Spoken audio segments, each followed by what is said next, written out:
Deep in the silver mist mountains, where clouds kissed the rooftops every dawn, there was a forgotten village called Elderglen. In that village lived a boy no one wanted to look at.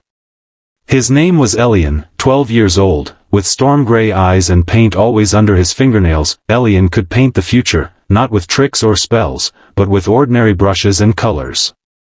Whenever he touched a blank canvas with a trembling hand, the paint moved by itself.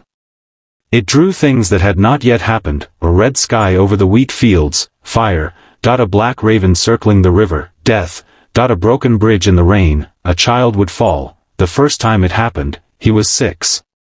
He painted the mayor's house burning. 3 nights later, lightning struck it. After that, doors stayed locked when Elian walked by.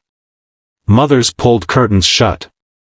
Children were told, "Don't play with the cursed boy." Only one person ever smiled at him, Grandma Mara, the blind storyteller. She sat on a rocking chair by the village fire every evening, her eyes milky white, yet somehow seeing more than anyone else. "Close your ears to their fear, little painter," she whispered. "Your gift is not a curse. It's a warning bell for those who still have time to change tomorrow." Years passed. Winters grew crueler.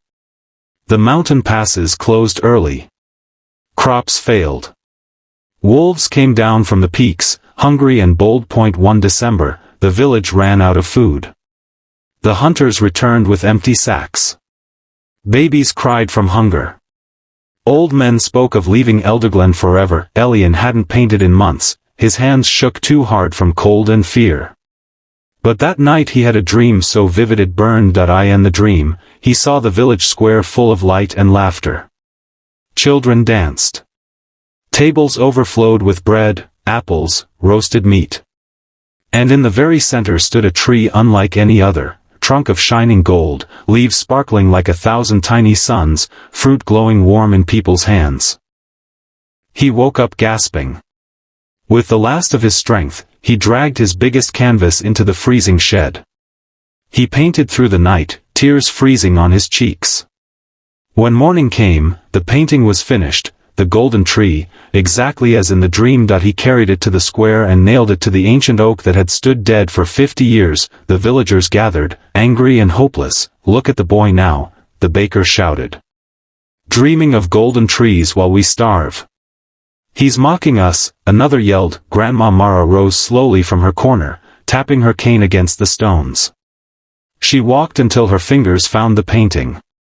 She traced the golden bark, the glowing apples, the smiling faces. "This is no dream," she said, voice strong as thunder. "This is a map.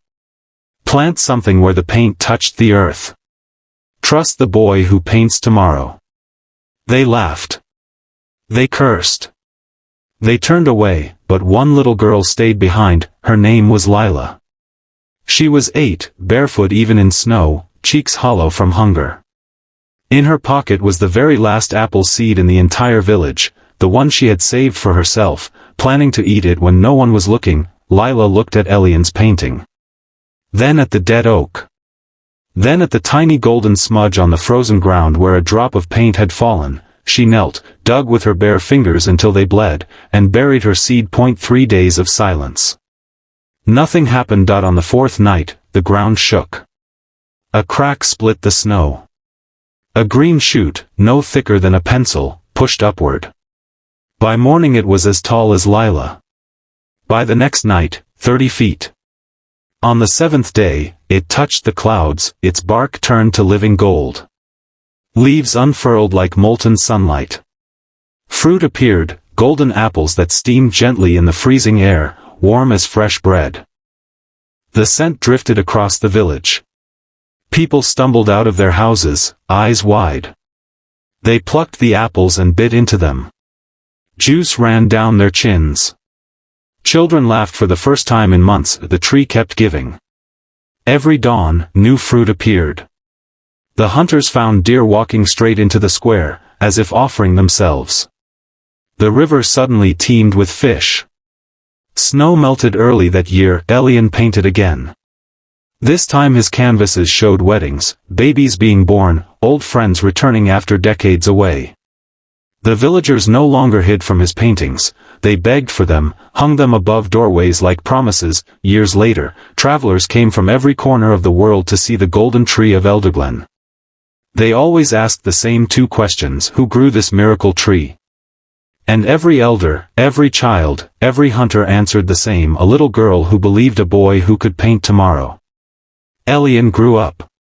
His hair turned silver early, but his eyes stayed the color of storms. He never married. Instead, he taught children to paint, not the future, just colors, light, hope. Lila became the village guardian. She planted a circle of ordinary apple trees around the golden one, so no one would ever forget where the miracle began: one hungry girl and one last seed. And on quiet winter nights, when the fire crackles and the golden tree glows outside the window, you can still hear Grandma Mara's voice on the wind: fear blinds us all, but courage plants seeds. And love is the only paint that can truly change tomorrow. The end.